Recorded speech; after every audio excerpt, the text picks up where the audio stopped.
16 or 17? Oh, but we have been discussing about maximum and minimum. Okay, so it's I don't know, maybe it's 18, could be. It's one of the homeworks that you have in there. You can look at this later.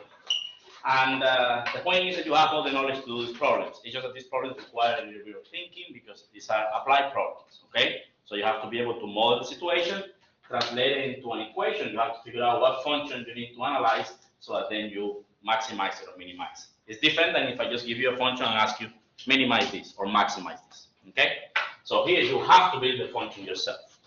So I was gonna do this at home, but I got busy doing all stuff, and actually I think it's better if we talk about it here. So I would rather do these problems here, and then if you have questions, you can ask. So let's talk about the first one.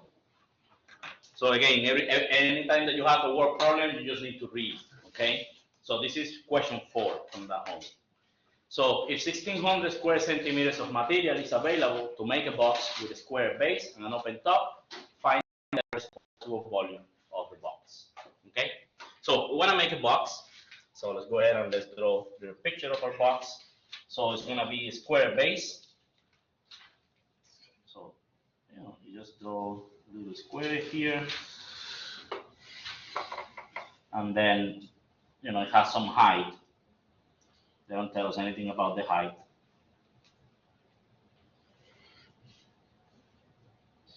So they're just making a box, okay? Now what we know is that the base here is a square, so I don't know what are the dimensions, so I'm gonna call those. Okay, now I lost myself with my picture.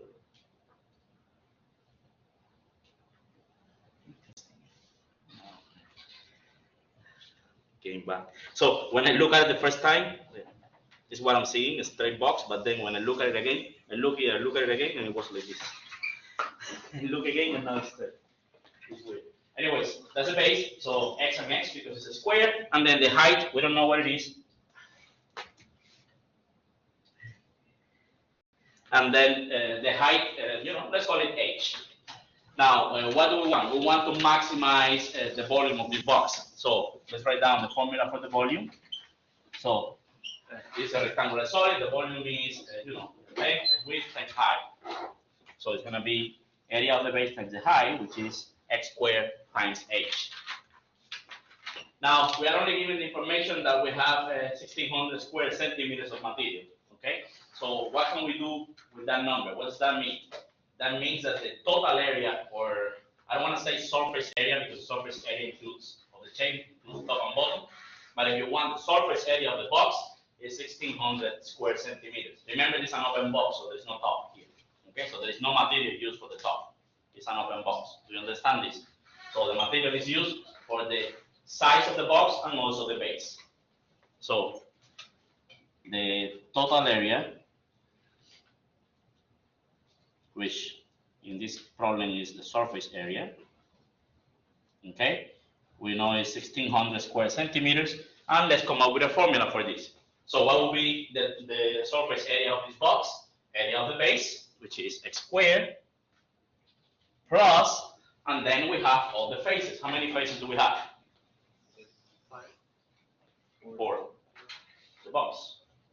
1, 2, 3, 4. Right? So there are 4 faces, and they are all the same, right? So what are the dimensions? They are rectangle, x by h. So that's 4 times xh. Do you understand this so far?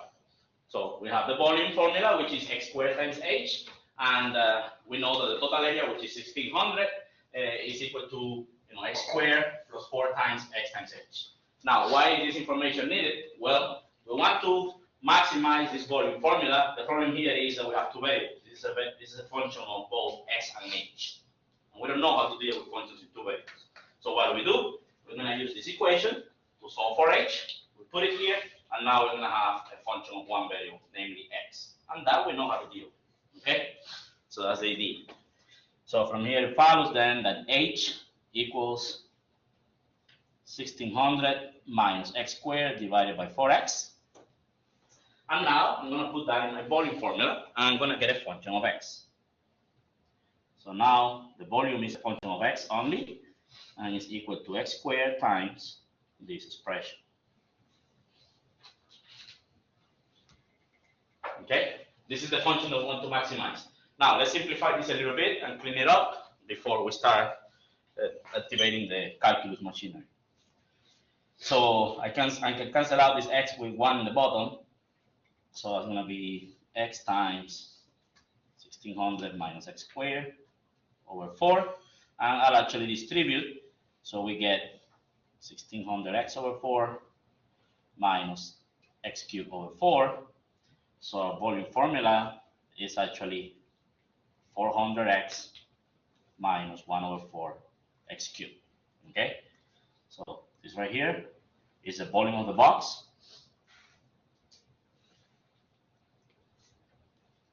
And what we want to do is we want to maximize.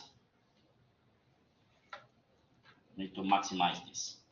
Okay? We want the volume to be as large as possible. Of course, if you have that amount of material, then you want to make a box that holds the most amount of things inside. Okay? So you want to maximize the volume. And we have a little restriction. Remember, in all of these problems, always the quantities that you work with, they are real quantities, they are actual quantities. In this case, our quantity is x, and x represents the dimensions of the base of the box. So it better be a positive number.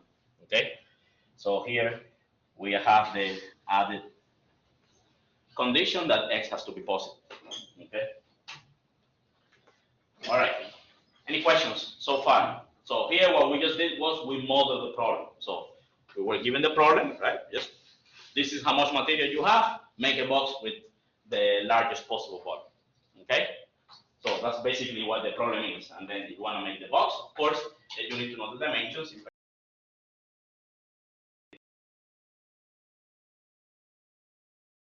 The box, and we got the equation for the volume. Any questions up to here?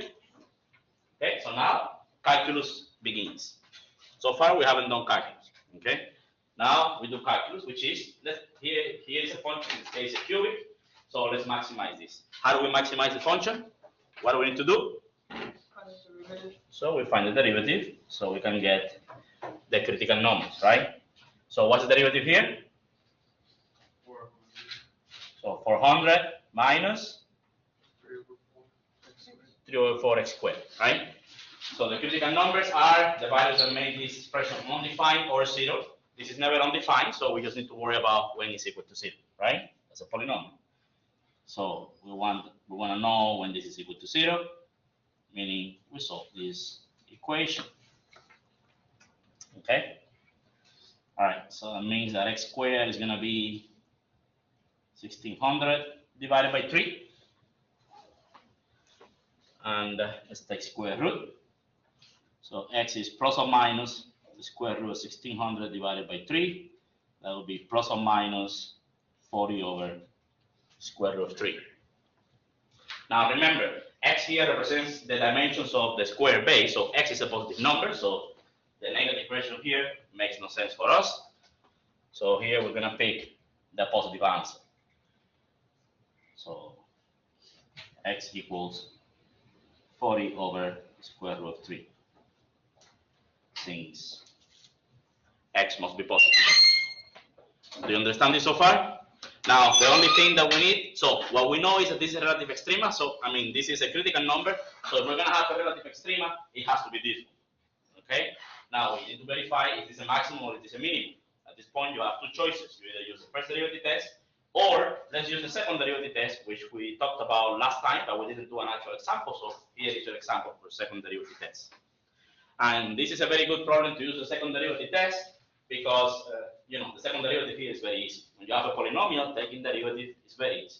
The problem is when your function has fractions, radicals, then the second derivative becomes a nightmare. But here, it's very straightforward. So let's check that x equals 40 over square root of 3 is actually a relative max. And for that, we're going to use second derivative test.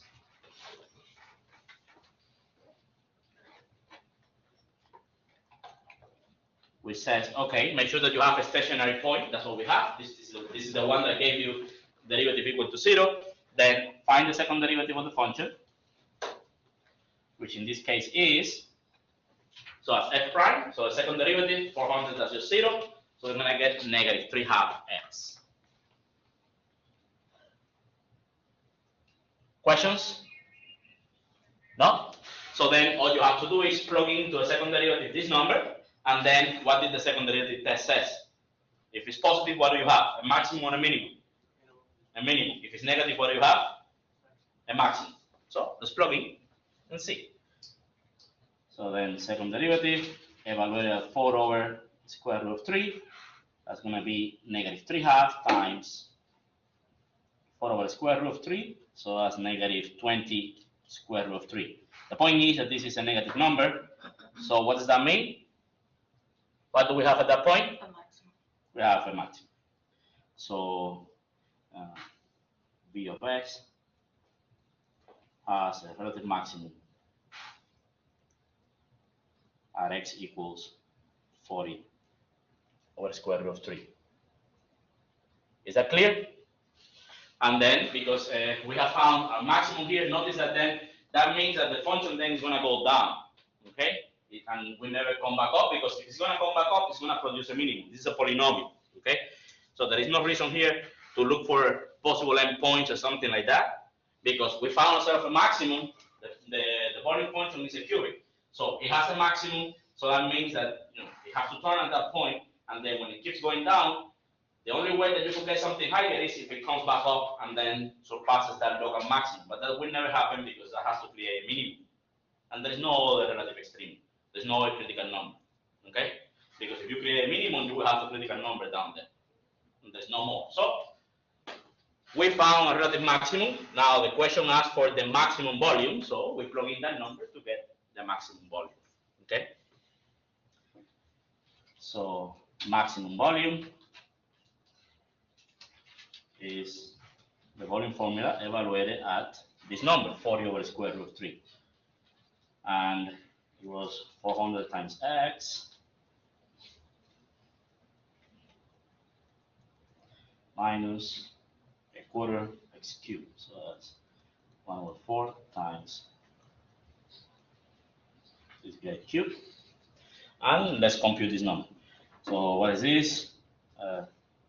16,000 over the square root of 3 minus, so 40 cubed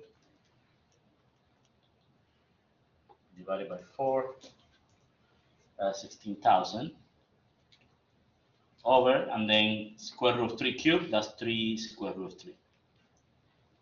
I'm going to combine these, multiply top and bottom by 3. So we get that the maximum volume is, okay, so 3 times 16,000 minus 16,000, that's 2 times 16,000, which is 32,000 over 3 square root of 3. And we're talking about centimeters.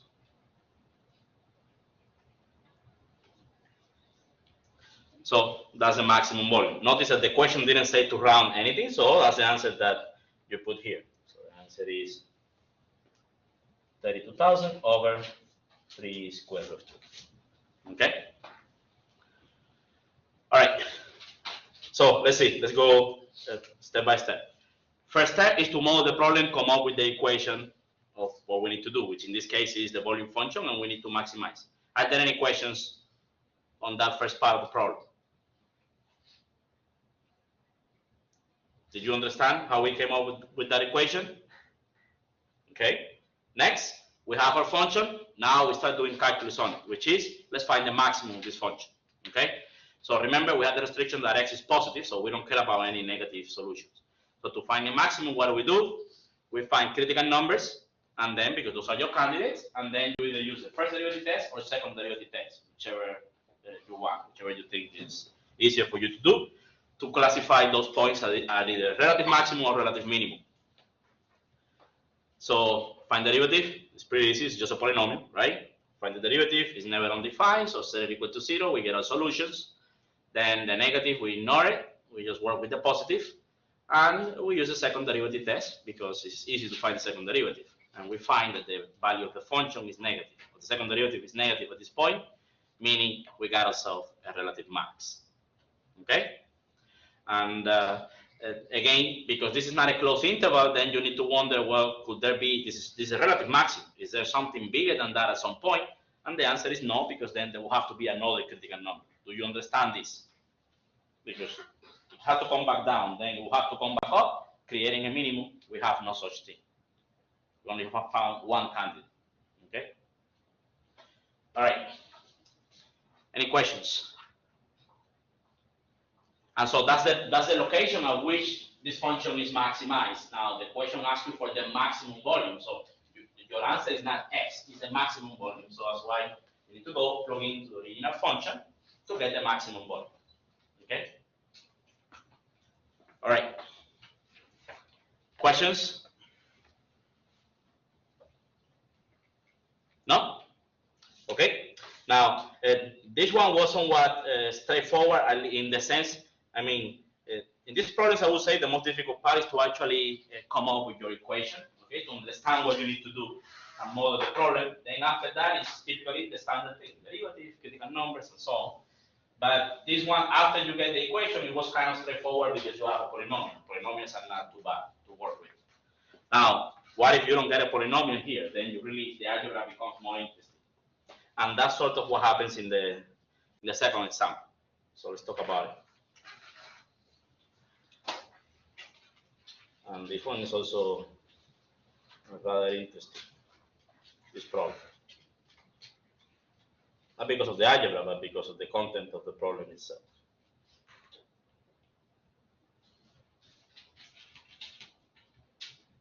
Here you really need to think, what is it that you want to do? In the other one, it was clear that you wanted to maximize the volume. Here, it may not be too apparent. So you really need to think about the problem. All right, so that's question 10, your home. So let's talk about it. So the first thing is that you need to read, okay? Chelsea, that's how you, okay. So Chelsea is a lifeguard and spots a drowning child 50 meters along the shore and 60 meters from the shore to the child. In other words, the lifeguard is here with his hat, hoping that everything is fine. But then, there is a little child here that apparently is having trouble swimming. Okay, so what's the job of the lifeguard? Save him. Go and save it, right? Now, they say that the drowning child is 50 meters along the shore. So that means, if you go along this way, it's going to be 50 meters, and then 60 meters from the shore. Okay, so this is 60, and you can see the coordinates, but that's what that sentence is telling us. Okay, so Chelsea runs along the shore for a while and then jumps into the water and swims from there directly to the child. So here the picture is telling you, Chelsea runs up to here, jumps into the water, and then swims to the child. At some point, needs to jump into the water. Do you understand this? Okay. So they're telling us also how fast she can run. I'm assuming Chelsea is a female name. Yes? Okay, so and the first one says that she can run at a rate of 5 meters per second. This is on land, right? And then she can swim at a rate of 1.2 meters per second. That's how fast she can swim, okay? This is in the water. So how far along the shore should Chelsea run before jumping into the water in order to save the child? Okay? So in other words, we want to figure out when this happens. Maybe it happens here, okay? Maybe it happens here, or somewhere in between. So the question is, what do you think should be the priority here? What needs to be done to be able to save the child, other than running and swimming? The minimum time. Good. Here the focus is time. They are not talking about time here, but the focus here is time. Does everybody understand this? I mean, you want to minimize the time. You want to make sure that the time that it takes to go from this point to where the child is as small as possible. Because the less time, less the time, the more possibility you have of saving the child. Does that make sense? So you need to have time under your belt when you're doing this problem. Now, the thing is that the problem is based on distances. Okay? So from the information, so from this picture, what we can talk is about distance. This is about distance, okay? And then from there, and the rate information, which is the speed, we can figure out our time equations, okay? So let's start putting some variables. For example, so ultimately, you want to figure out how far she needs to run along the shore, right? So let's call this a number. Let's call it x. Okay, we don't know what it is, so let's call that x. I'm going to put this x. And then because we know that time is our focus, then the time that it takes to go from the starting point to the jumping point to the water, let's call it t1. Okay? That's the time that it takes to actually get into the water. It could be 0, meaning that maybe she decides to jump into the water right away, because probably then this is better for her. I don't know. We'll see. The calculation will tell us. Okay? And then similarly, the distance that she needs to swim, the moment that she jumps into the water to where the child is, let's call it s, I don't know, for swimming. And the time that it takes to get to the child once in the water, let's call it t2.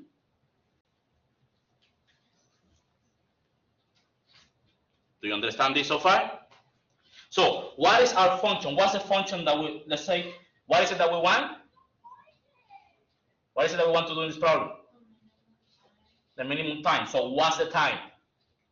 What would be an expression that allows you to figure out the time that it takes to get to the child? Oh, it's a pretty easy question. T1 minus T2. Minus? Plus. Plus, right? The time that you take running and then the time that you take swimming, right? So T1 plus T2. So we have T is equal to T1 plus T2, and our job is to minimize this.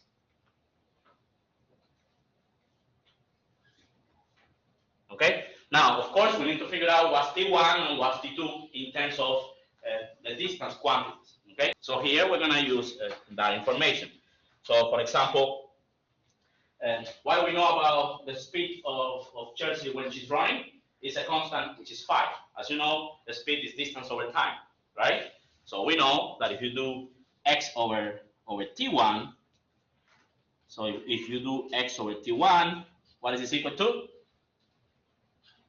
5. This is 5. This is the running speed, right? Remember, x is the distance traveled along the shore. T1 is the time that it takes. If the speed is 5, that means the rate of distance over time is always 5. So this is equal to 5. So from here we get that T1 is 5 over x. Sorry, x over 5. Is that clear? Do you understand this? That speed is distance over time. I've been seeing this from a long time, right? Okay, so now similarly, when we in the swimming case, then the distance is s, and we have that s over t2. What is equal to? 1.2. That's the swimming speed, which is 1.2. So what is t2? S over 1.2. Are we okay with this? Yes or no? Yes. Okay. So now that we know T1, T2, then we can write our formula. So T is going to be x over 5 plus S over 1.2. This is what we have so far. Now, there is another issue here, and it's the fact that T now is a variable of 2, is a function of 2 variables, once again, because we don't know X, we don't know S. You understand this? So our job is to get rid of one of these variables. Which one do you think is very easy to get rid of? S. Good. How? So what would you use from the picture to get rid of S? Very good. So look at this. I mean, we need to use the 50 and the 60 somehow, right? We haven't used the 50 and the 60. Look at this triangle right here. What type of triangle is this? Right. This is a right triangle. And how much is this? This little side? 50. 50 minus x. 50 minus x. Good. Do you understand this? I mean, from here to here is x. The whole thing is 50. So how much is this? 50 minus x. Okay? So, and the one on top is, how much is this? 60. So now, Pythagorean theorem. So, s squared is going to be equal to 50 minus x squared plus 60 squared. So that means that S is going to be 3600 plus 50 minus x squared square root. Okay, so that is our S, and notice that, when you do square root plus or minus, but S is an actual quantity, so S has to be a positive number. Okay, so we take the positive square root. So now we can improve our time function. So now time function will be a function of x only, and it's going to be x over 5 plus, now S is the square root of 3600 plus 50 minus x squared over 1.2.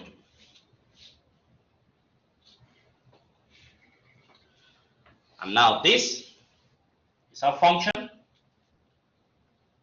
and our job is to minimize this. Okay? Now this function comes with some restrictions. What are the restrictions that we can say? In other words, what's the domain of this function according to the problem? Not according to the function itself, because as far as the function goes, x can be whatever you want, because the inside of the radical here is always positive. Okay? So x can be whatever you want, but this is coming from a problem. It's not a function that I'm handing to you. So what do we know about x? X has to be, and what else? Does it make sense for x to be 60? Why? Because the child's 15 meters on the shore.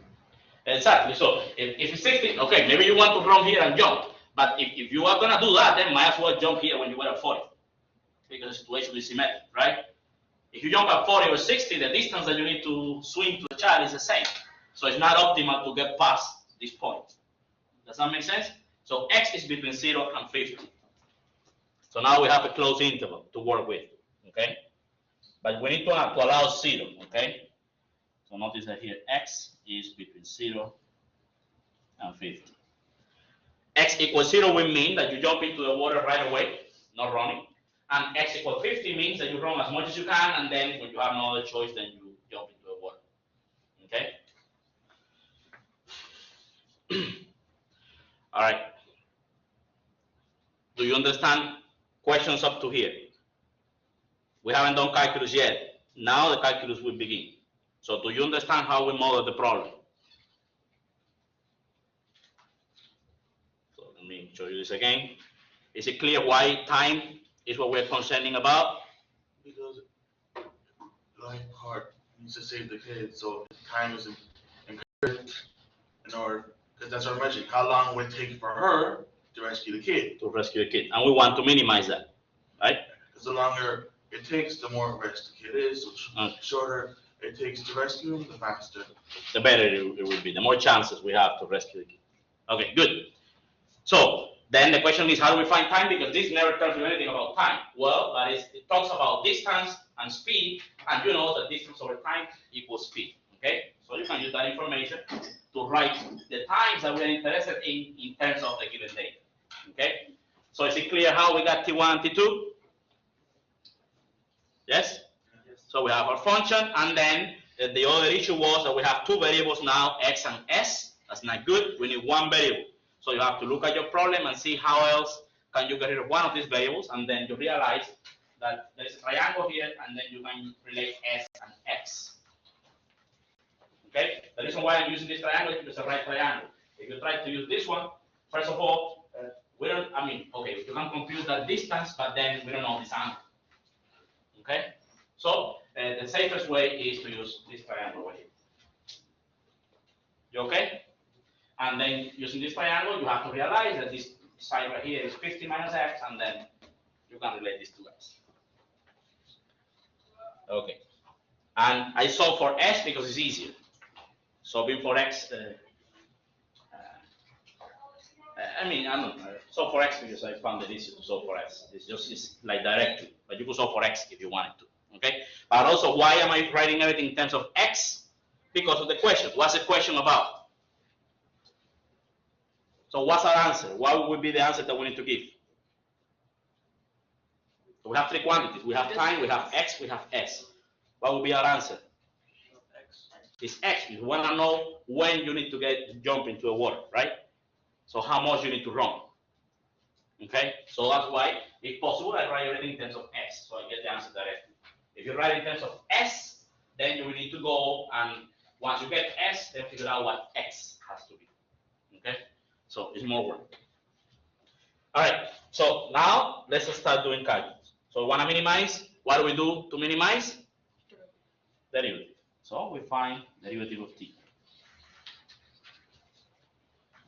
All right, so this is 1 over 5 plus 1 over 1.2, it's just a constant, times, now let's begin. So the derivative of that radical is 1 over 2 square root of 3600 plus 50 minus x squared times derivative of the inside, which is 2 times 50 minus x, times derivative of the inside, which is a -1. So there are multiple chain rules happening here, okay? So everybody see this? Because there are 3 compositions here. The square root, then this polynomial, and then this little function. Okay? 3 compositions. Okay, so let's clean this up. 2's cancel. So we get 1 over 5 minus, because of the -1 over there.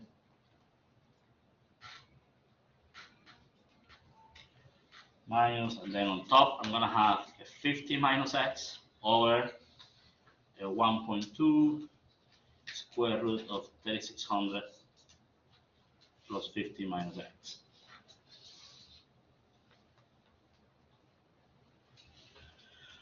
So, if you want, you can combine this and so on, but combining this then will bring this, all these expressions to the top, and then you can start making mistakes. So might as well just leave it there.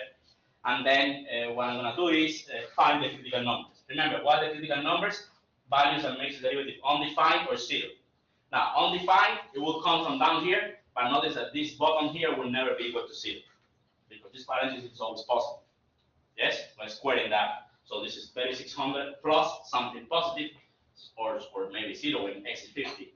So this will never be 0 and this will never be negative, so we don't worry about that. We only have to worry about derivative being 0. So we want to solve this equation, which means that those 2 expressions have to be equal to each other, right? So 50 minus x over this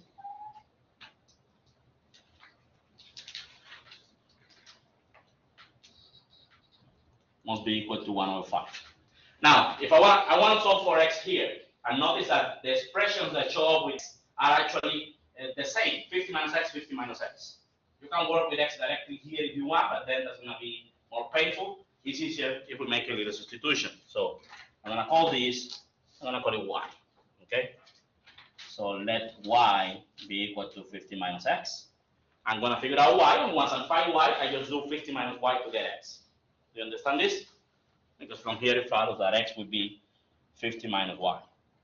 So we're going to solve for y because it would be way easier, and then we just do 50 minus whatever we get, and that's our x. Okay?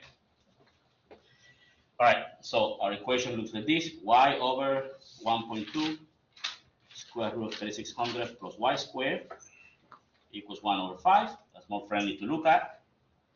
Cross multiply, you get this. That's a little radical equation, so square both sides.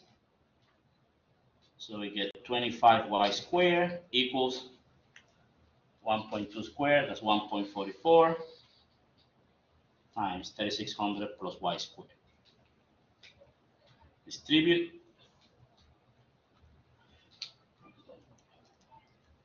We get 5,184 plus 1.44y squared, and then 25 minus 1.44. So we have 23.56 y squared equals 5,184. Divide. So as y squared, therefore y is going to be plus or minus square root of this. Now, let's think about this for a second. What do we know about y? Is y positive or negative? Why?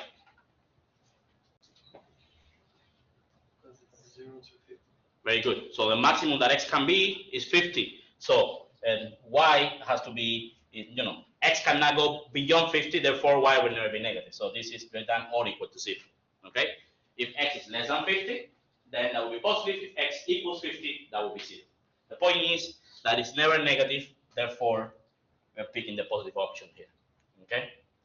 And by the way, 5184 has a nice square root, 72.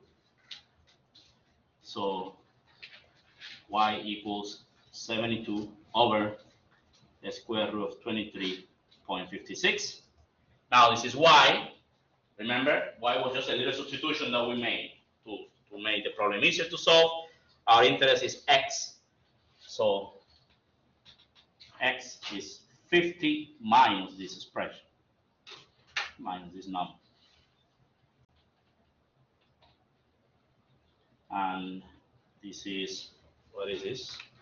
So 72 divided by 23.56 square root, make it negative, and 50. So I get 35.166. The problem does say to round your answer to 3 decimal places. So that's why at this point, that's when I'm introducing the approximations. And we're talking about meters, right? Meters. Now, once again, we only found one critical number. So that means if we're going to have a relative extrema, it's going to be this one, okay? Now, we need to convince ourselves that this is a minimum and not a maximum, okay? At this point, we have two choices. How do we figure out whether something is a minimum or a maximum? How do we do this?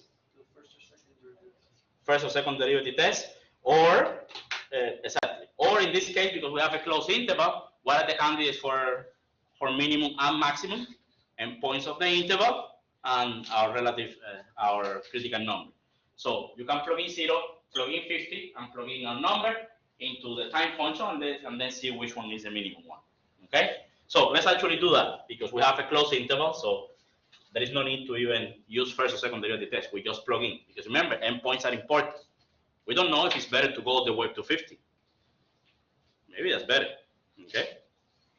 So let's see. So candidates for extrema.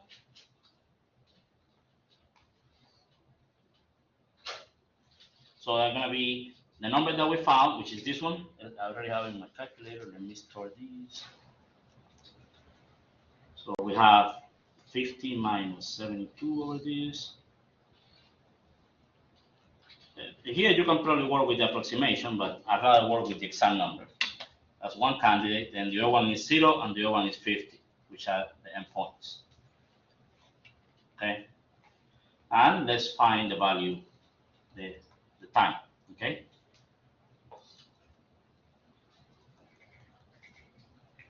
And we want here the minimum one. Okay, so let's see, let's plug in the easy ones. Let's plug in 0 and 50. So let me put the formula here. The formula was, it's a big one. So x over 5 plus the square root 3600 plus, it was 50 minus x, or 1.2. Yes. Okay, so if we plug in 0, what do we get? So the first term is 0, then we get 50 squared. What's 50 squared? That's 2500 plus 3600, 6100 square root divided by 1.2. So we get 65.085. That's how long it takes. If she decides to jump right into the water, that's how long it will take to get to the child. Okay? We just found. Now, what if she decides to run as much as she can all the way to the end and then jump? You put a 50, then this term here is 0. So this is 60. So 50 over 5, that's 10. So we do 60 divided by 1.2 plus 10. Okay? So we get a 60 here. So, so far this one is winning, okay? So far this is telling me that it's better to run all the way until the last point and then jump into the water, okay? this is better than actually jumping from the beginning.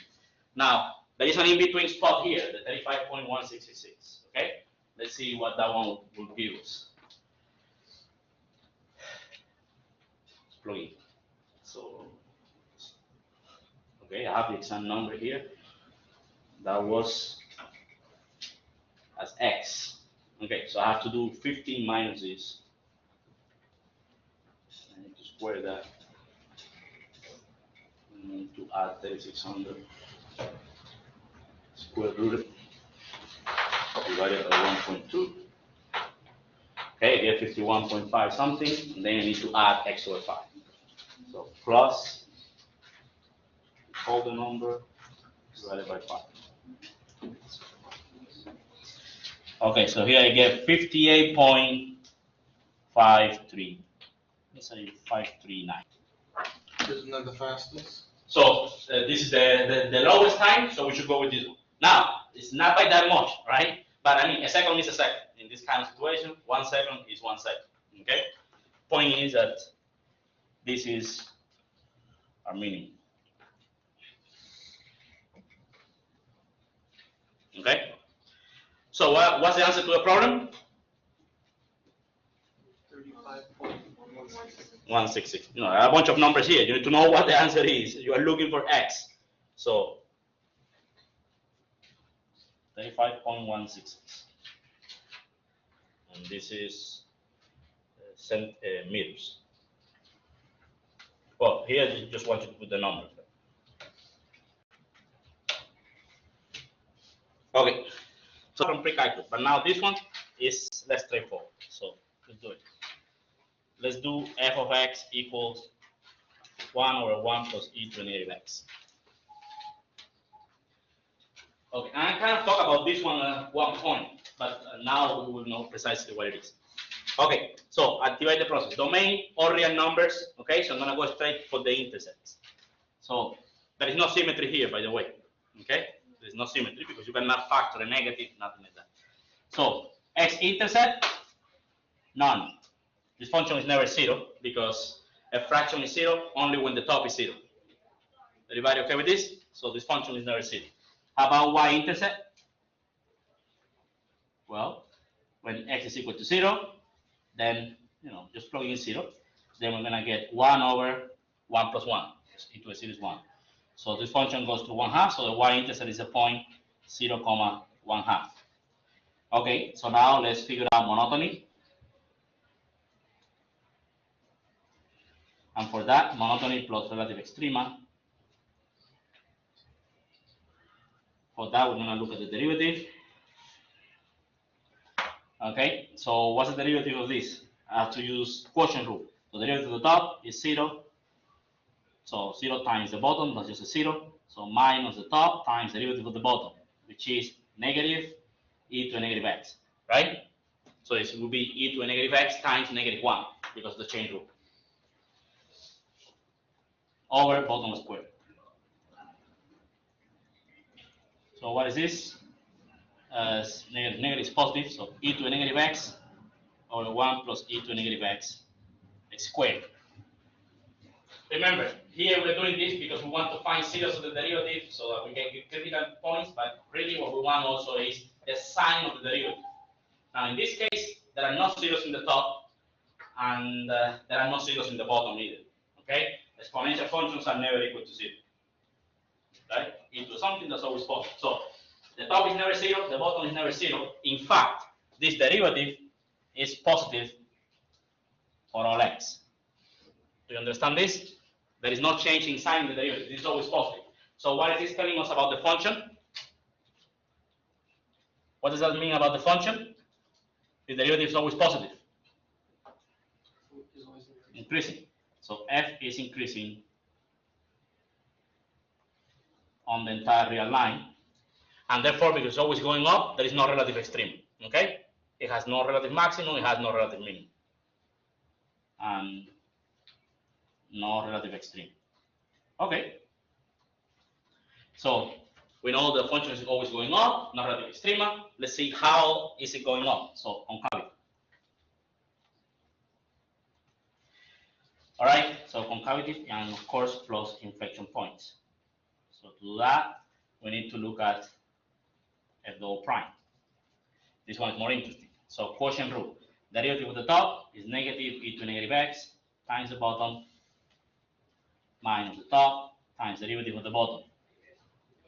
2 times this times derivative of the inside, which is negative e to negative x divided by bottom square. Okay, just like we did last time, I'm not gonna multiply stuff here. I'm gonna factor things. So I'm gonna factor this guy because I see it there, and I'm gonna factor this guy. Okay. So I'm gonna take out a negative e to a negative x times 1 plus e to a negative x. So if I take this out of this, these guys remain because of the square. Then taking this away, so I get a negative 2 e to a negative x.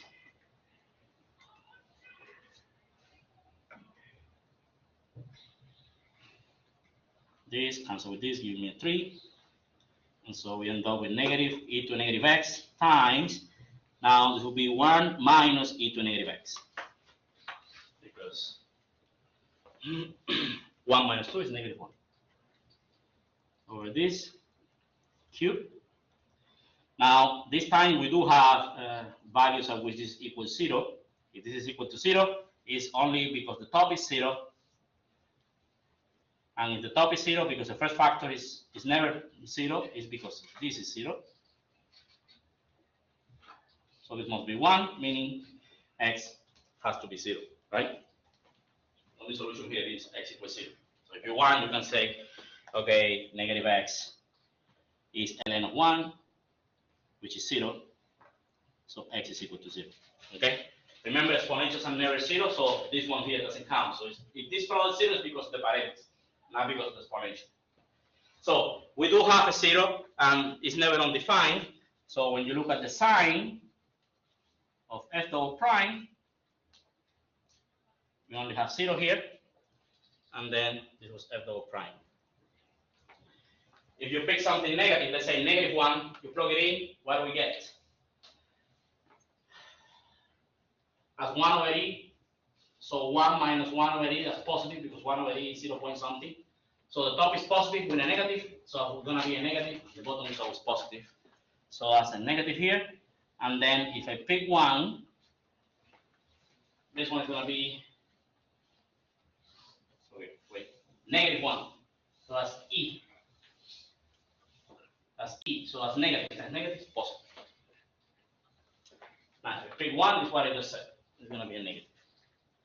So now remember, this is second derivative, so this is about concavity. So it's concave up, concave down. So what do we have at x equals 0? Inflection point. Okay? And then the last thing that we need is the end behavior. And behavior is limit as x approaches positive infinity of the function, limit as x approaches negative infinity of the function. And by the way, this function, I gave it to you in test 1, this question, to find the limits of this function. I don't know if you remember this, but this was one of the questions in the test. Let's see, what is the first limit? Look and tell me. X approaches positive infinity, so this part here goes to negative infinity. What happens when the argument of exponential goes to negative infinity? It goes to 0. Think about the graph of e to the x. This is e to the x, right? If the argument approaches negative infinity, this part here goes to 0, so this limit is 1. So this is 1 over 1 plus 0. That's 1. And then when x approaches negative infinity, the argument here goes to positive infinity, and e to the something that goes to positive infinity is positive infinity. So this bottom is infinity, 1 over infinity, 0. All right, let's put all this information together. By the way, what is this telling us? These are limits at infinity and they are equals to a number. What does this mean? Good. We have horizontal asymptotes, namely y equals 1, y equals 0. We found 2 horizontal asymptotes. So x and y, Remember, draw your asymptotes first. So y equals 0, okay, that's the x-axis. Then y equals 1. I'm going to put 1 here. 1, 2, 3, 4, 5. Let me put my 1 up here. So these are our asymptotes. Important points. We found a y-intercept somewhere in here. That was 0, 1/2. So 1, 2, 3. Have to go to this point, and then that's it. Let's graph. So our picture always have to be going up. Always have to be going up with no relative extrema. But when we go up, we first need to do it in a concave up way, and then finish in a concave down way. And at negative infinity, we're close to 0. At positive infinity, we're close to 1. Right now, there's only one way to do this, right? So the only possibility is auto shape. And then here we do change concavity and we graph this. So we have an inflection point right here. Okay? So always increasing, concave up, change concavity, concave down, your MBA. Okay.